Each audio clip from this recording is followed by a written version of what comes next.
Good evening, my fellow seekers of the strange and sinister. Tonight, we peel back the layers of one of the most sensational crimes in American history. A tale of greed, betrayal, and a love affair that ended in murder. This is the story of Ruth Snyder, Henry Judd Gray, and the murder of Albert Snyder, a crime so infamous that it sent shockwaves across the world. I am Nigel Foxworthy, your guide into the macabre, and this is 50 States of Mystery. From the outside, Ruth Snyder seemed to live the American dream.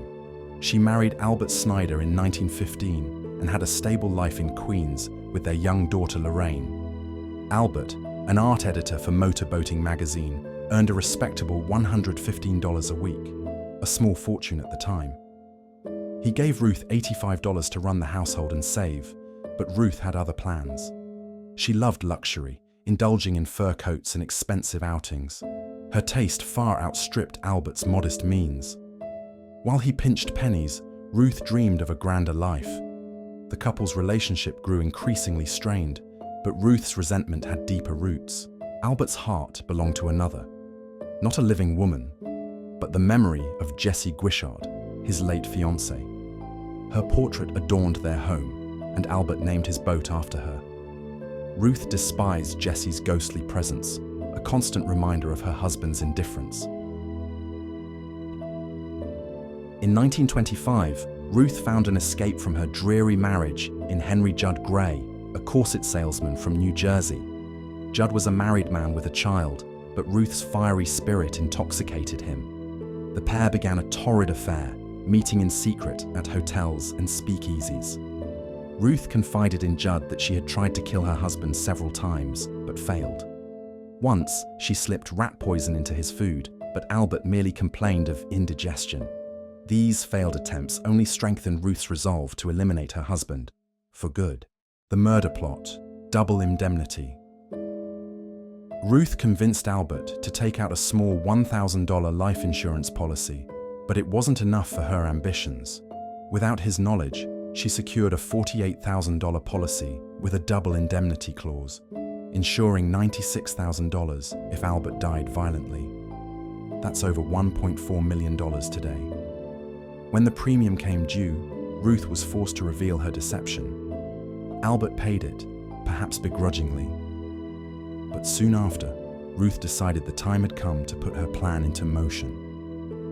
The plan was ruthless. Ruth would drug Albert at a card party they were attending, and Judd would lie in wait at their home. After Albert fell asleep, Judd would strike, staging the scene to look like a burglary. Judd was hesitant, but Ruth's threats and promises of the insurance money pushed him to agree. The night of the murder. On March 19th, 1927, Ruth, Albert, and Lorraine returned home late from a card party. Albert, having drunk heavily, went straight to bed. Ruth slipped a sedative into his drink earlier in the evening to ensure he stayed asleep. Ruth joined Judd in the guest room, handing him a heavy iron sash weight. Together, they crept into the bedroom. Judd struck Albert, but the blow was not fatal. Albert woke, struggling against his attacker. Judd cried out, and Ruth seized the sash weight, delivering the killing blow. The murder was brutal, chaotic, and far from the clean execution they had envisioned. To cover their tracks, Ruth staged the scene as a burglary. She tied herself up and ransacked the house, scattering items and smashing glasses. Judd slipped out before dawn, leaving Ruth to enact the final act of their grim charade. The investigation. The police were immediately suspicious. They found Ruth's stolen jewelry hidden under a mattress and discovered her diary, which detailed her affair with Judd and her hatred for Albert. When questioned, Lorraine innocently told officers, "Mama and Papa quarreled lots," and revealed that Ruth often stayed out all night. Then came the final evidence, a pin with the initials JG, which Ruth inadvertently linked to Judd Gray. Judd was quickly apprehended and confessed everything, implicating Ruth as the mastermind. When Ruth learned of Judd's confession, she turned on him, claiming he had coerced her into the plan. The betrayal was complete.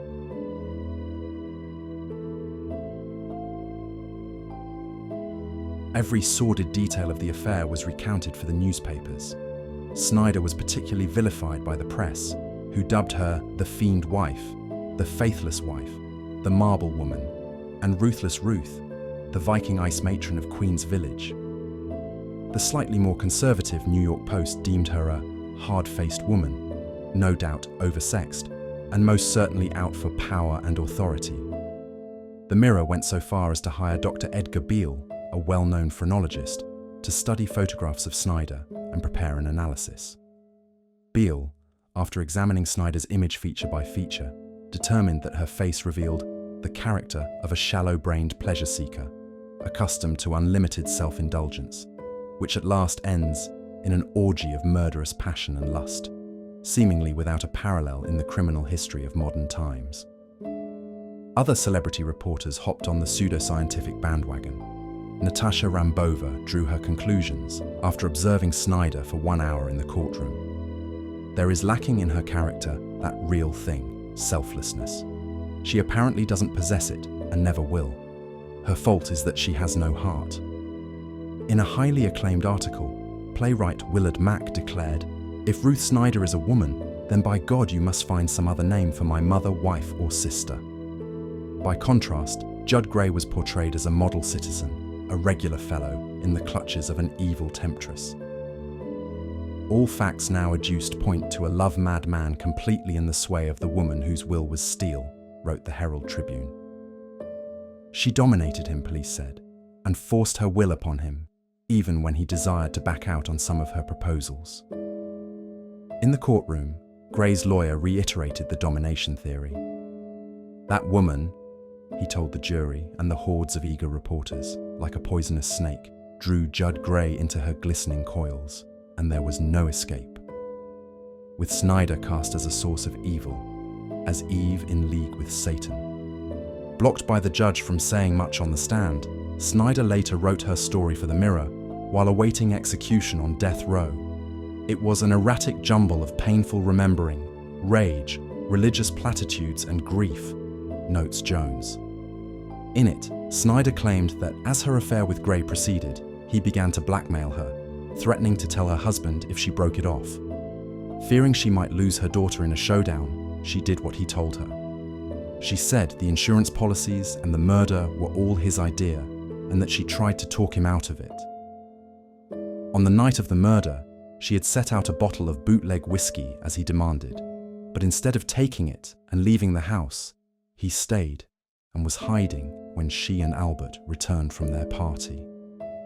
After Albert went to sleep, she tried to convince Gray to leave, but he went upstairs and, while she was in the bathroom, committed the murder. In her last interview for the Mirror, Snyder said that if she could live over again, she would opt for a straight life. "I wish a lot of women who may be sinning could come here and see what I have done for myself through sinning," she ran on. "And maybe they would do some of the thinking I have done for months, and they would be satisfied with their homes and would stop wishing for things they should try to get along without when they can't have them." Gray also spoke frequently to the tabloids, painting himself as a victim. Before Snyder and Gray's trial even began, he described his affair with Snyder to the Daily News like this: "She would place her face an inch from mine and look deeply into my eyes until I was hers completely. While she hypnotized my mind with her eyes, she would gain control over my body by slapping my cheeks with the palms of her hand. What a man. You can make your own opinions as to what Gray was. As we've seen, Ruth Snyder and her lover, Judd Gray, committed one of the most bungled murders of their time. Their plan to rid Ruth of her husband, Albert, was chaotic and poorly executed. The evidence piled up quickly: a staged burglary, Ruth's diary confessing her affair, and a pin engraved with the initials JG tied everything together. The result was inevitable. Ruth and Judd were arrested, tried, and convicted. But their end, their final moments, cemented their place in the annals of American crime history.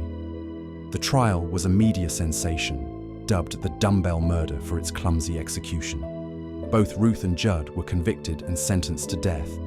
Their appeals failed, and in January 1928, they faced the electric chair at Sing Sing prison.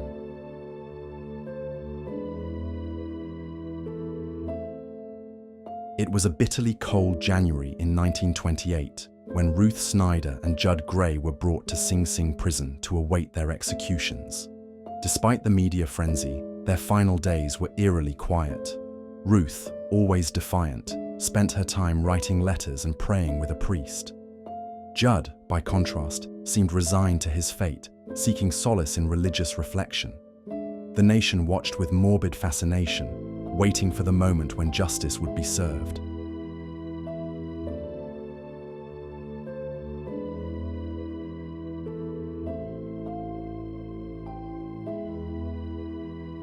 At 11 p.m. on January 12, 1928, the grim ritual began.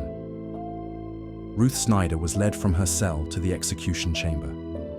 The infamous electric chair, known as Old Sparky, stood waiting, a grim throne for the woman who had orchestrated her husband's murder. According to an article from the New York American, they led Ruth Brown Snyder from her steel cage tonight. Then the powerful guards thrust her irrevocably into the obscene, sprawling oaken arms of the ugly electric chair. Ruth's face, once youthful and lively, now bore the marks of anguish and exhaustion.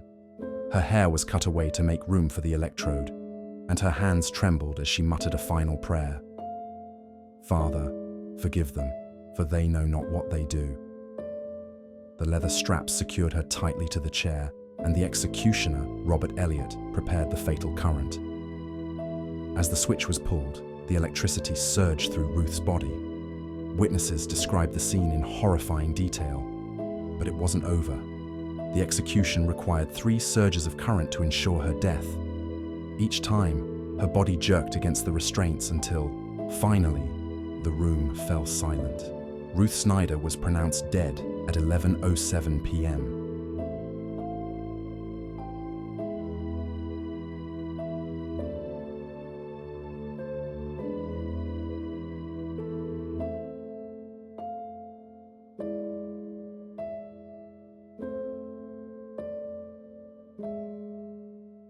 Just minutes after Ruth's execution, Judd Gray was led to the same chair. Though visibly shaken, he maintained his composure, mumbling prayers under his breath. Unlike Ruth, Judd's execution required only 2 surges of electricity. Witnesses noted that smoke rose from his head and legs as the current flowed. His body stiffened, and his lips curled into what some described as a grotesque smile. At 11:14 p.m., Judd Gray was declared dead, ending his part in this tragic saga.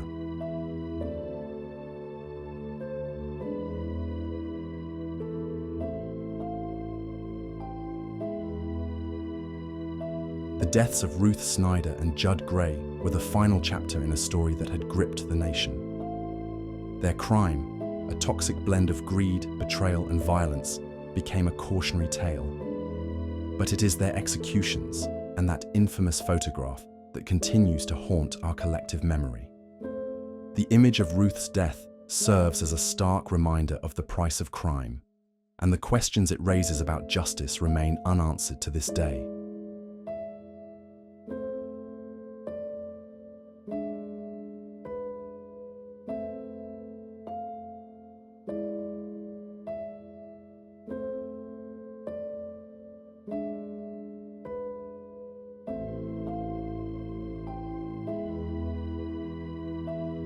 And so, dear friends, another chapter of 50 States of Mystery comes to a close. The story of Ruth Snyder and Judd Gray is one of passion turned deadly, and justice served in the most public way possible. What does it teach us? That the darkness of the human heart can lead to unspeakable acts, and that the consequences are often just as chilling. Join me next time as we journey to another shadowy corner of America's past.